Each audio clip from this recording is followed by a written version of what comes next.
fois sur les lieux, le constat est triste et lourd.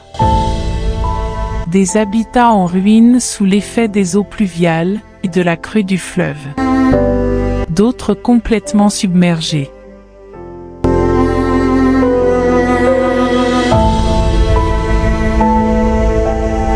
Des puits et autres sources d'eau potable, devenues impropres à la consommation.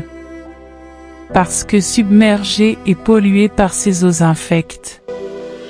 Exposant ainsi ces populations à un manque d'eau potable et à la propagation de diverses maladies.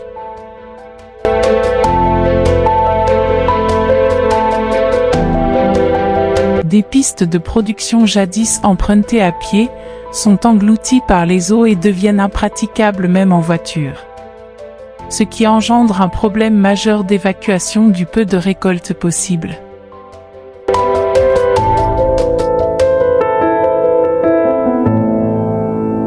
Des salles de classe dans les eaux alors que l'année scolaire vient à peine de démarrer.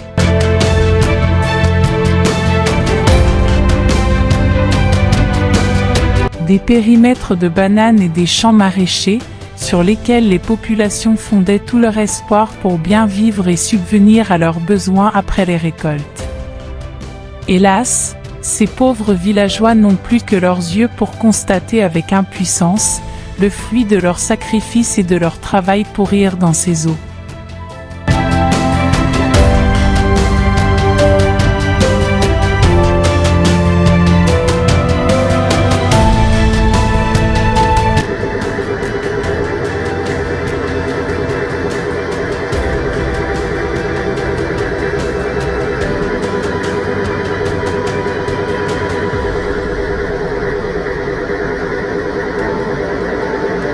La plupart des groupements essaient autant que possible de récupérer l'infime partie de la récolte capable d'être sauvée. Face à cette situation, le coût du transport devient excessif, ce qui réduit considérablement leurs gains. D'ailleurs, ces populations sont obligées de payer les services de charretiers ou de piroguiers pour sortir des eaux une partie des récoltes. wàññi yemul ci benn 2003 nii la woon te boo xoolee ren ngelaw gi moo njëkk a ñëw 2 vagues daaneel banaan yëpp ñu am courage ñëw replanter waat di defar doom yi les remplaçants et finalement tu as vu comment ça s'est passé.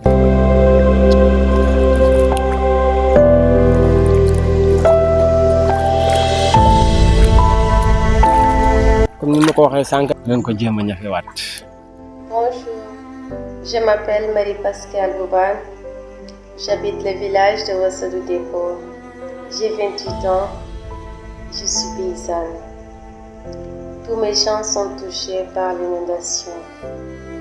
J'ai tout perdu, mais j'ai la vie. Je prie Dieu que ces douleurs ne touchent pas mon cœur, ma joie de vivre, et qu'il me donne la foi et plus de force pour me relever de cette chute. J'ai très mal, c'est vrai, mais je sais que Dieu va transformer ces larmes de tristesse en larmes de joie. Les pertes sont estimées à plus d'1 milliard de francs CFA. 1146 personnes impactées et une surface totale de 683 hectares inondés.